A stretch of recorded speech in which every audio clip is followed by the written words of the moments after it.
Now we will return in our record to Amalickiah and those who had fled with him into the wilderness. For behold, he had taken those who went with him, and went up into the land of Nephi among the Lamanites, and did stir up the Lamanites to anger against the people of Nephi, insomuch that the king of the Lamanites sent a proclamation throughout all his land among all his people, that they should gather themselves together again to go to battle against the Nephites.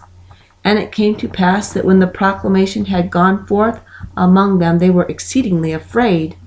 Yea, they feared to displease the king, and they also feared to go to battle against the Nephites, lest they should lose their lives. And it came to pass that they would not, or the more part of them would not, obey the commandments of the king. And now it came to pass that the king was wroth because of their disobedience. Therefore he gave Amalickiah the command of that part of his army which was obedient unto his commands, and commanded him that he should go forth and compel them to arms. Now behold, this was the desire of Amalickiah, for he being a very subtle man to do evil, therefore he laid the plan in his heart to dethrone the king of the Lamanites. And now he had got command of those parts of the Lamanites who were in favor of the king, and he sought to gain favor of those who were not obedient. Therefore he went forward to the place which was called Onidah, for thither had all the Lamanites fled, for they discovered the army coming, and supposing that they were coming to destroy them, therefore they fled to Onidah, to the place of arms. And they had appointed a man to be a king and a leader over them, being fixed in their minds with a determined resolution that they would not be subjected to go against the Nephites. And it came to pass that they had gathered themselves together upon the top of the mount, which was called Antipas, in preparation to battle. Now it was not Amalickiah's intention to give them battle according to the commandments of the king, but behold, it was his intention to gain favor with the armies of the Lamanites, that he might place himself at their head, and dethrone the king, and take possession of the kingdom. And behold, it came to pass that he caused his army to pitch their tents in the valley which is near the Mount Antipas. And it came to pass that when it was night, he sent a secret embassy into the Mount Antipas, desiring that the leader of those who were upon the mount, whose name was Lamanites, that he should come down to the foot of the mount, for he desired to speak with him. And it came to pass that when Lamanites received the message, he durst not go to the foot of the mount. And it came to pass that Amalickiah sent again a second time, desiring him to come down. And it came to pass that Lamanites would not. And he sent again a third time.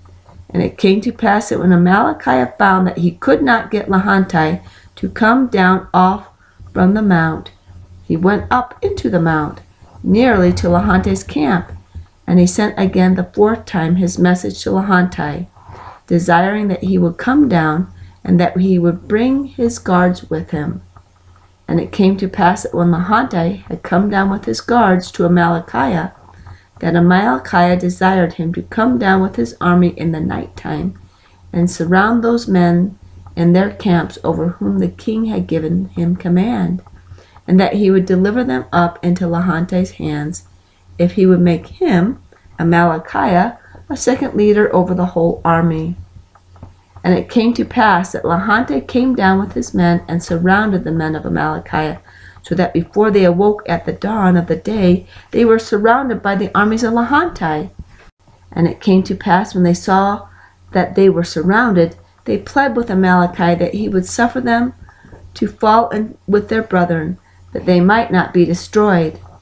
Now this was the very thing which Amalickiah desired. And it came to pass that he delivered his men contrary to the commands of the king. Now this was the thing that Amalickiah desired, that he might accomplish his designs in dethroning the king. Now it was a custom among the Lamanites, if their chief leader was killed, to appoint the second leader to be their chief leader. And it came to pass that Amalickiah caused that one of his servants should administer poison by degrees to Lamanites, that he died. Now when Lamanites was dead, the Lamanites appointed Amalickiah to be their leader and their chief commander. And it came to pass that Amalickiah marched with his armies, for he had gained his desires, to the land of Nephi, to the city of Nephi, which was the chief city. And the king came out to meet him with his guards, for he supposed that Amalickiah had fulfilled his commands, and that Amalickiah had gathered together so great an army to go against the Nephites to battle. But behold, as the king came out to meet him, Amalickiah caused that his servants should go forth to meet the king. And they went and bowed themselves before the king, as if to reverence him because of his greatness. And it came to pass that the king put forth his hands to raise them, as was the custom with the Lamanites, as a token of peace, which custom they had taken from the Nephites. And it came to pass that when he had raised the first from the ground, behold, he stabbed the king to the heart, and he fell to the earth.